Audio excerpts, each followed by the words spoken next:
அஸ்தமனம் ஆகிற போது போய் நம்ம ஒரு இடத்துல பத்திரமா இருந்துட்டு சூரியோதயத்துக்கு முந்தி எழுந்துக்கிறது தான்.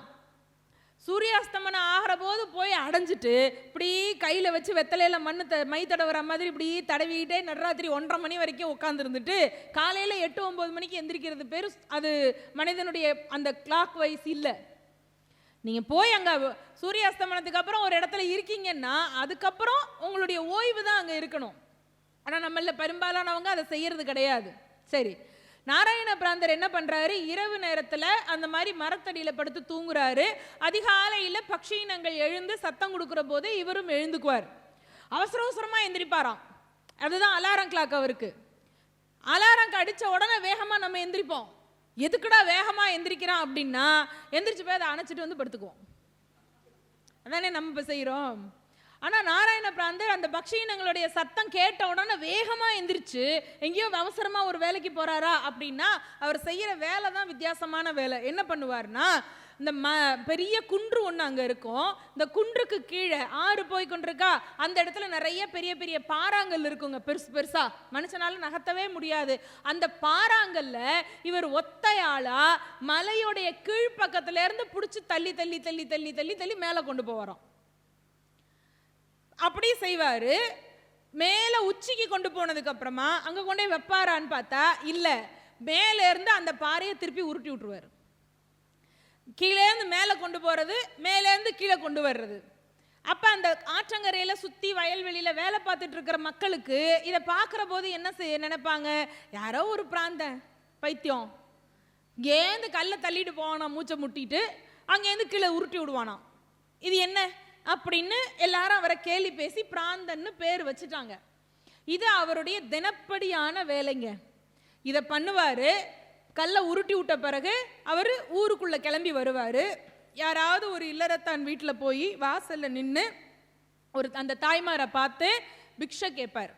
ஒரு பிடி அரிசி தான் வாங்குவார். சமைச்ச உணவு வாங்க மாட்டார்.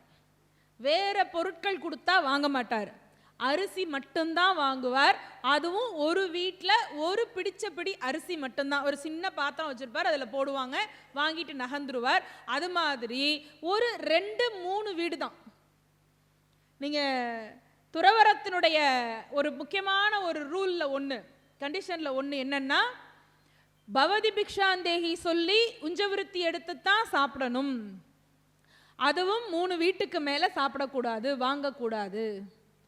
ஆதிசங்கரர் அது மாதிரி தான் போனார், கேட்டார். அங்கே ஒன்றும் இல்லைன்னு அந்த அம்மா காய்ந்த நெல்லிக்கனியை எடுத்து போட்டா, போடும் பொழுதே அந்த குழந்தைக்கு புரிஞ்சிச்சு இந்த வீட்டில் வறுமை எந்த அளவுக்கு இருக்குன்னு. நின்ன இடத்திலேயே கனகதாரா ஸ்துதி பாடினார். கனகதார ஸ்துதி பாடின உடனே தங்க நெல்லிக்கனி மழையாக பொழிந்தது. இப்போ தங்க நெல்லிக்கனியை பாட்டாலேயே பொழிய வைக்க தெரிந்த ஆதிசங்கரர் தனக்காக அதை பயன்படுத்தலை, ஒரு இல்லறத்தானுடைய வறுமையை போக்குவதற்காக பயன்படுத்தினார். அப்போ நம்ம தேசத்துல இல்லற தர்மம்னு ஒண்ணுங்க, துறவர தர்மம்னு ஒண்ணு உண்டு. துறவரமும் பெருசு, இல்லறமும் பெருசு.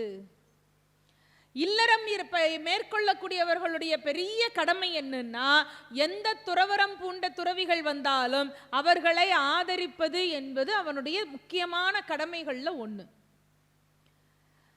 துறவரம் இருக்கக்கூடியவங்க அவங்களுடைய கடமை என்னன்னா, இல்லறத்தில் இருக்காங்களா இவர்களுக்கு வழிகாட்டுதலாக இருக்க வேண்டும். அப்போ ஒருத்தன் வழிகாட்டுற இடத்துல இருக்கான்னா அவனுக்கு அல்ப அபிலாஷைகள் இருக்கக்கூடாது.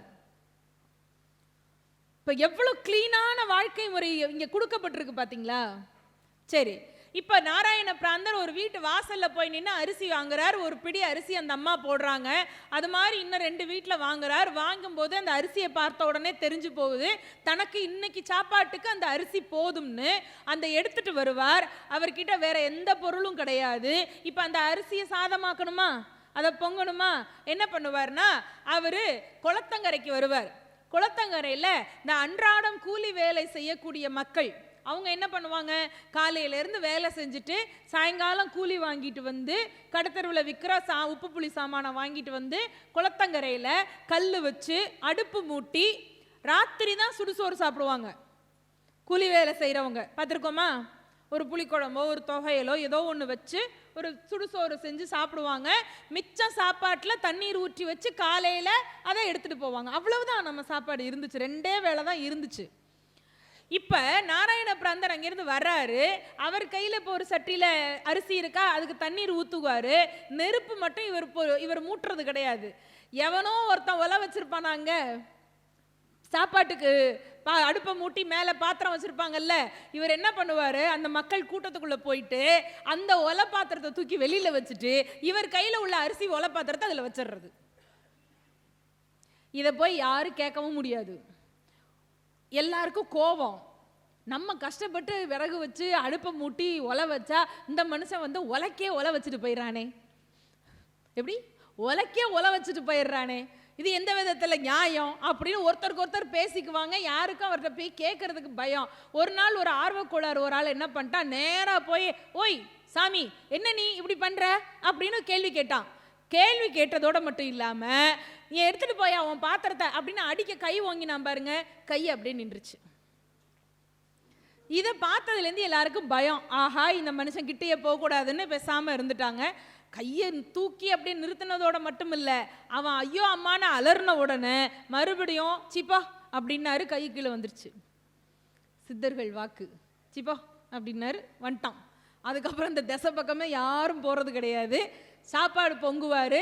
அந்த சாப்பாடு அரிசியான அந்த அரிசி சாதமான பிறகு அதை எடுத்துட்டு வந்து அந்த குளத்தங்கரையில் அந்த கல் இருக்கும் இல்லையா, அந்த இடத்துலையே அந்த சாதத்தை கொட்டுவார். அதுக்கு குழம்போ தயிரோ மோரோ ரசமோ ஒன்றும் கிடையாது, ஒரு காய்கறி கிடையாது, உப்பு கூட கிடையாது. இந்த உடம்ப தக்க வச்சுக்க வேண்டியதுங்கிறது நம்ம கடமைங்க. இந்த கடமைக்காக ஒரு பிடி சோறு. அவருக்கு ஒண்ணுமே வேண்டாம், அது அடுத்தது இன்னும் இருக்கு அவர் சரிதத்தில். ஆனாலும் இந்த பூமியில இறைவனுடைய சித்தத்தின்படி மனிதனாக பிறந்த நம் யாருக்குமே நம்முடைய உயிரை நாம போக்கிக் கொள்ள உரிமை கிடையாது. At any cost. ஒரு பிடி அவல், ஒரு பிடி சோறு, ஒரு கொஞ்சம் போல 2 வாய் கஞ்சி குடிச்சாவது இந்த தேகத்தை பாதுகாக்க வேண்டும். டப்பு டப்புன்னு என்னமாவது ஒரு பிரச்சனை, ஒரு தோல்வி, ஒரு சச்சரவு, ஒரு சண்டை, ஒரு முரண்பாடுக்கிறதுக்காக உயிரை போக்கிக் கொள்வது என்பது அவருக்கு மட்டும் பாவம் இல்லை, அவரை சார்ந்த குடும்பத்துக்கே அது பாவமாக போய் சேருங்க. என்னமோ வந்துட்டு போகட்டுமே, நம்ம இறந்து போயிட்டோம்னா அல்லது வாழ்க்கையை முடிச்சிட்டோம்னா அந்த பிரச்சனை தீர்ந்து போயிடுதுன்னு அர்த்தமா? அதுக்கு நமக்கு என்ன தெரியுமா பேர் வரும்? ஹே பயந்தாங்குழிடா, வாழ்க்கையை பார்த்து பயந்து ஓடிட்டான்டா, அவ்வளவுதான். நமக்கு அந்த அவமான பெயர் வரும். அது மட்டும் இல்ல, பெத்த பிள்ளைய கூட ஒழுங்கா காப்பாத்த தெரியலைங்கிற அவப்பெயர் பெற்றவர்களுக்கும், உடன் பிறந்தவனோட உயிரை கூட காப்பாற்ற முடியலைங்கிற கெட்ட பெயர் உடன் பிறந்தவர்களுக்கும், அல்லது நம்ம பெத்த பிள்ளைகள் யாராவது இருந்தாங்கன்னு வச்சுக்கோங்களேன், அந்த குழந்தைகளுடைய வாழ்நாள் முழுவதும் இவங்க அப்பா தன்னுடைய உயிரை தானே போக்கிக்கிட்டவனு அப்படிங்கிற அவப்பெயர் அந்த பிள்ளைகளையும் வாழ்க்கை முழுக்க துரத்துங்க. இதை யோசிச்சா வாழ்க்கையை முடிச்சுக்குவாங்களா? என்னமும் வந்துட்டு போகட்டும், வந்து பார்ப்போம்.